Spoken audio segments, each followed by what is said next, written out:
Good morning, students of class 12th. Today in our economics class, we are going to start our next book, that is macroeconomics. And our today's chapter is chapter number 7, short run equilibrium output. Okay, our today's topic is short run equilibrium output. आज हम इसके बारे में पढ़ेंगे. देखिए हमारी book number जो 2 है, फर्स्ट हमने इंडियन इकोनॉमिक डेवलपमेंट की थी. सेकंड बुक हमारी इंट्रोडक्टरी मैक्रो इकोनॉमिक्स है. ये बुक हम आज स्टार्ट करेंगे. इसके जो पेंडिंग चैप्टर रहते हैं हमारे, उनको हम कंप्लीट करेंगे और फिर इसकी रिवीजन करेंगे हम. ठीक है. Firstly what is short run. ये शॉर्ट रन इक्विलिब्रियम आउटपुट है ना. तो फर्स्ट ऑफ ऑल क्वेश्चन क्या अराइज होता है कि शॉर्ट रन क्या होता है. So short run is a time period during which level of output, जिस पीरियड के दौरान जो आउटपुट का लेवल है वो किसके द्वारा डिटरमिन किया जाता है, with the level of employment in the economy. Economy के अंदर हमारी एम्प्लॉयमेंट का लेवल जो है उसकी हेल्प से हम लेवल ऑफ आउटपुट डिटरमिन करते हैं. मीन्स जितना ज़्यादा एम्प्लॉयमेंट है इकोनॉमी में उतना ज़्यादा आउटपुट होगा. ठीक है. और जितना ज़्यादा आउटपुट है उतनी ज़्यादा एम्प्लॉयमेंट होगी. तो both are the vice versa आप कह सकते हो. दोनों ही फैक्टर्स एक दूसरे से कोरिलेटेड है. जितना ज़्यादा एम्प्लॉयमेंट उतना ज़्यादा output. On the other hand जितना कम एम्प्लॉयमेंट उतना ही कम आउटपुट. ठीक है. Technology, we always assume that technology always remain constant in the economy. Technology को कांस्टेंट क्यों माना गया है? क्योंकि देखिए अगर टेक्नोलॉजी को हम कांस्टेंट नहीं मानेंगे तो हमारा level of output level of employment से रिलेट करना काफ़ी मुश्किल रह जाएगा. इस वजह से हम टेक्नोलॉजी को कांस्टेंट मानते हैं कि क्यों, टेक्नोलॉजी की चेंज होने से एम्प्लॉयमेंट और आउटपुट का जो हम कॉम्बिनेशन बना रहे हैं, जो रिलेशन अभी डेवलप कर रहे हैं, वो रिलेशन डेवलप नहीं हो पाएगा. वो टेक्नोलॉजी से रिलेट हो जाएगा क्योंकि वो टेक्नोलॉजी लेवल ऑफ आउटपुट को हमारे बढ़ा देगी. एम्प्लॉयमेंट मान लीजिए 2 लोग हैं, अभी 2 लोग हैं, वो 4 किलो चावल का प्रोडक्शन कर रहे हैं. ठीक है. 2 persons are producing 4 kg of rice. अगर मान लीजिए टेक्नोलॉजी एनहांस हो गई तो वही 2 persons अब 7 kg राइस क्या कर सकते हैं, प्रोड्यूस कर सकते हैं. तो देखिए हमारा एम्प्लॉयमेंट तो बढ़ा नहीं, व्यक्ति तो 2 ही हैं, लेकिन उन्होंने क्या कर दिया, आउटपुट बढ़ा दिया. तो इससे क्या है, टेक्नोलॉजी के इंक्रीज़ होने से हमारा आउटपुट बढ़ा है, एम्प्लॉयमेंट के इंक्रीज़ होने से नहीं. तो इसमें हम क्या मानेंगे, हमेशा मानेंगे कि जो टेक्नोलॉजी है that will always remain constant. Okay. Employment is doubled, output will also be doubled. Okay. Simply Keynes equilibrium है हमारी. कैसे है, इसमें लेवल ऑफ आउटपुट और लेवल ऑफ एम्प्लॉयमेंट दोनों एक दूसरे के कोरिलेटेड हैं. नेक्स्ट है कॉन्सेप्ट ऑफ इक्विलिब्रियम और आउटपुट. कॉन्सेप्ट क्या है, इक्विलिब्रियम किस लेवल पर हमारा क्या होगा, स्ट्रक करेगा. It will be struck when AS is equal to AD, और you can say when aggregate supply will equal to aggregate demand.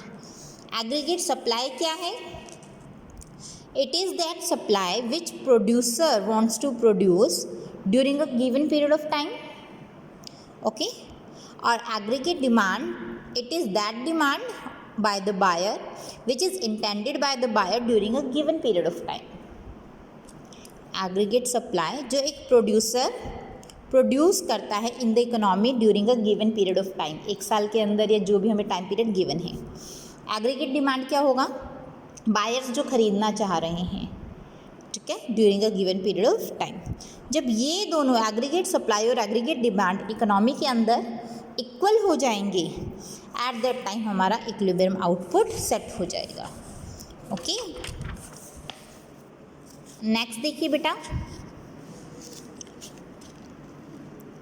State of equilibrium market के अंदर कौन सी होगी, जब value of goods and services produced will be equal to expenditure on purchase of goods and services.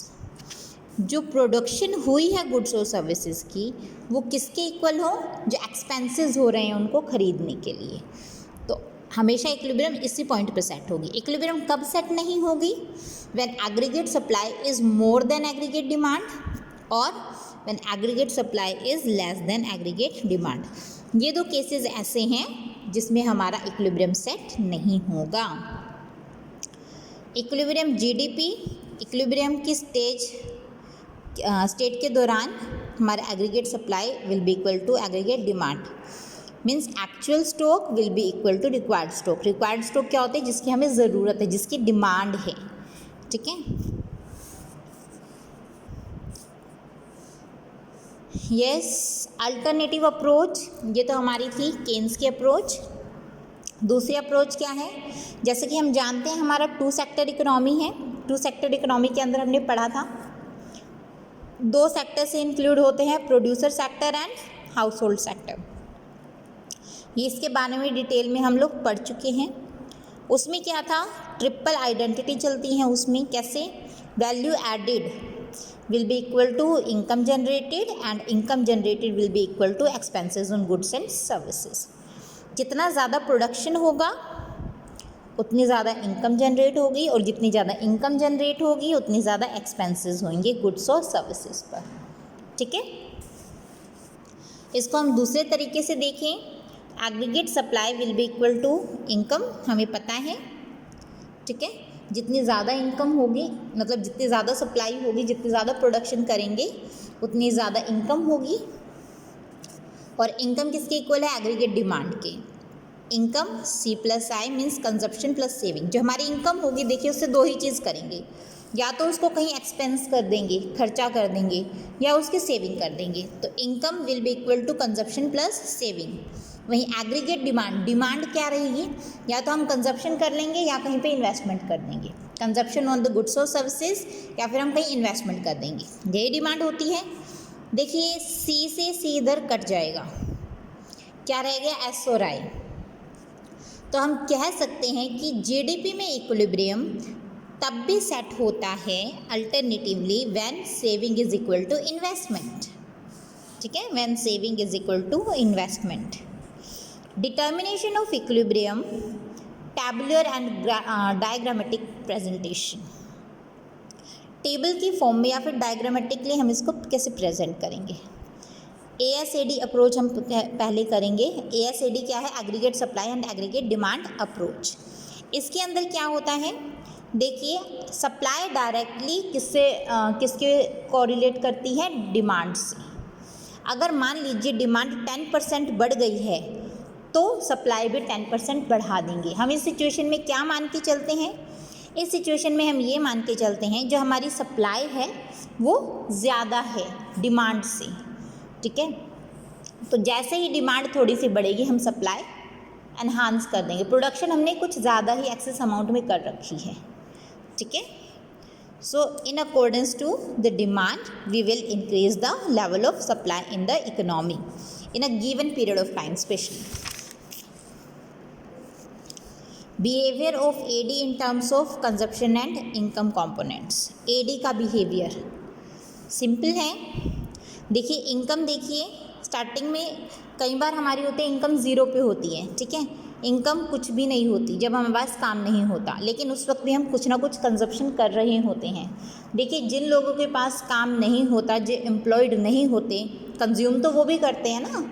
तो income zero होने के बाद भी कंजप्शन हमारी 20 है, ठीक है। इनकम जब 20 हो गई हम थोड़ी सी कंजप्शन बढ़ा दी 30, इनकम 40 हो गई, कंजप्शन भी बढ़ गई, इनकम 60 हो गई, कंजप्शन 50 हो गई, इनकम 80, कंजप्शन 60, इनकम 100, कंजप्शन 70, जब इनकम 120 हो गई, कंजप्शन 80 हो गई। जैसे जैसे हमारी इनकम बढ़ रही है वैसे ही रेशियो में हमारी कंजप्शन बढ़ रही है। चेंज इन कंजप्शन, स्टार्टिंग में 20, उससे पहले हमारी कुछ भी नहीं थी कंजप्शन, तो इसलिए खाली है। 30 minus 20 10, 40 minus 30 10, 50 minus 40 10, 60 minus 50। Change in consumption हमारा 10 का रहा है। इनकम में चेंज 20 का ही रहा है, देखिए इनकम चेंज हमेशा 20 रही है, 20 माइनस 0, 40 माइनस 20, 60 माइनस 40, 80 माइनस 60, हमेशा 20 का बढ़ावा हुआ है, तो चेंज इन इनकम 20 रहेगी। इन्वेस्टमेंट देखिए कंजप्शन 30 है, यहाँ पर इन्वेस्टमेंट क्या है, देखिए 20 की हमने क्या की है, इनकम थी हमारी, कंजप्शन 20 है, change in income, change in consumption 10 units का हुआ है, इनकम चेंज इन 20 हुई है, इसमें भी हमने इन्वेस्टमेंट 10 की है, ठीक है। दोबारा फिर से 10 की, इन्वेस्टमेंट 10, फिर 10, 10, 10, हर एक में हमने 10 अमाउंट की हमने इन्वेस्टमेंट की है। वहीं एग्रीगेट डिमांड अगर हम देखें 30 हमारी स्टार्टिंग में थी। डिमांड क्या होती है, एग्रीगेट डिमांड अगर हम देखें what it is, aggregate demand हमारी इनकम और कंजप्शन से मिलके बनती है, कंजप्शन और इनकम। फर्स्ट में कंजप्शन और इनकम कितनी है, कंजप्शन 20 है, इनकम 10 है, तो 30 एग्रीगेट डिमांड हो जाएगी, 30 है 10 है 40, कंजप्शन 40 है, इनकम सॉरी इन्वेस्टमेंट 10 है 50, कंजप्शन 50 है, इन्वेस्टमेंट 10 है 60, ठीक है। इसी तरीके से हमारी कंजप्शन और इन्वेस्टमेंट को जब हम ऐड कर देंगे तो हमारी एग्रीगेट डिमांड बन जाएगी। ऑलराइट, अब देखिए इसमें जो समझने वाली चीज़ है वो क्या है, इसमें MPC एक टर्म्स है, MPC marginal propensity to consume, what it is, इसमें होता है कि इनकम के कितना चेंज होने पर हमारी कंजप्शन कितनी चेंज हो रही है, ठीक है। It is the rate at which the consumption increases और decreases due to change in income.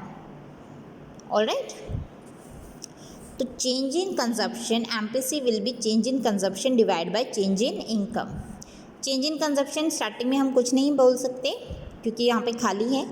Next है चेंज इन कंजप्शन 10 है, फिर 20, 10 20 10 20 सभी में सेम है, 10/20 10/20 0.5 रहेगी। ऑलराइट, तो यहाँ से हम कह सकते हैं when y is equal to 0, जब y हमारी 0 थी तब हमारा MPC सॉरी कंजप्शन 20 थी। सिमिलरली जब y 20 हो गई कंजप्शन 30 हो गई, इसी तरीके से हमारी हर साल बढ़ती रही, ठीक है। नेक्स्ट देखिए y is equal to AD, y क्या है हमारी इनकम एग्रीगेट डिमांड के इक्वल मानते हैं। एग्रीगेट डिमांड क्या होता है, कंजप्शन प्लस इन्वेस्टमेंट, और इनकम हमारी क्या होती है, yes minimum level of C, consumption का जो मिनिमम लेवल है दैट इज 0, मिनिमम लेवल क्या है C का 0, ठीक है, बाय BY क्या है हमारी लेवल ऑफ इनकम इनटू क्या किया है हमने MPC, B is our MPC plus investment. जब हम इसको सॉर्ट आउट करेंगे Y क्या है हमारी 20, ठीक है, BY 0.5Y, I 10, ओके। तो जब हमने इसको सॉल्व किया we will get income of ₹60। So 60 is the point where equilibrium is set. हम इसमें भी दे सकते हैं y is equal to AD, 60 पर है ना इनकम एग्रीगेट डिमांड के इक्वल है, तो यहाँ पर इक्विलिब्रियम हमारा सेट हो जाएगा। ऑलराइट, अब देखिए इसको डायग्रामेटिकली कैसे रिप्रेजेंट करेंगे। हमने OX एक्सिस पर इनकम ली है, OY एक्सिस पर एक्सपेंसेस लिया है, ठीक है। यहाँ देखिए हमारी जो इधर 20 से स्टार्ट हो रही है कंजप्शन, मेन 20 पे है ना, जब हमारी इनकम 0 है तब भी हम कंजप्शन 20 की कर रहे हैं। ये कंजप्शन का कर्व है हमारा। एग्रीगेट डिमांड का कर्व क्या है, इन्वेस्टमेंट हमारी हमेशा 10 रही है, तो एग्रीगेट डिमांड क्या हुई C+I, पैरेलल बनेगी इसकी, कंजप्शन कर्व के पैरेलल बनेगा ये वाला कर्व एग्रीगेट डिमांड, ठीक है। अब देखिए यहाँ से 45 डिग्री का बनेगा, क्यों, क्योंकि ये वाली यहाँ पर स्टक कर रही है line of reference, point of equilibrium 60 पर है, ठीक है। हमें पता है 60 पॉइंट पर आने के बाद हमारा क्या हो जाएगा, y AD के इक्वल हो जाएगा। तो y AD के इक्वल किस पे है, इस पे है, तो ये वाला क्या है हमारी इक्विलिब्रियम का पॉइंट। सिंपल। नेक्स्ट है हमारी SI अप्रोच। SI अप्रोच हम अपनी नेक्स्ट वीडियो में करेंगे। ऑलराइट, अभी आपको जो ये करवाया है हमने आज, डायग्रामेटिक रिप्रेजेंटेशन ऑफ इक्विलिब्रियम और behaviour of AD in terms of C and I components. Alright, next one, alternative approach when equilibrium is struck and the meaning and concept of equilibrium, or you can say output GDP, concept of short run. ये सब आपको अपनी fair notebook में अच्छे से notes बनाने हैं। अगर इसमें से कोई ऐसा पॉइंट है जो आपको नहीं समझ में आ रहा है तो उसके बारे में पूछेगा बेटा। So that's all for today, thank you.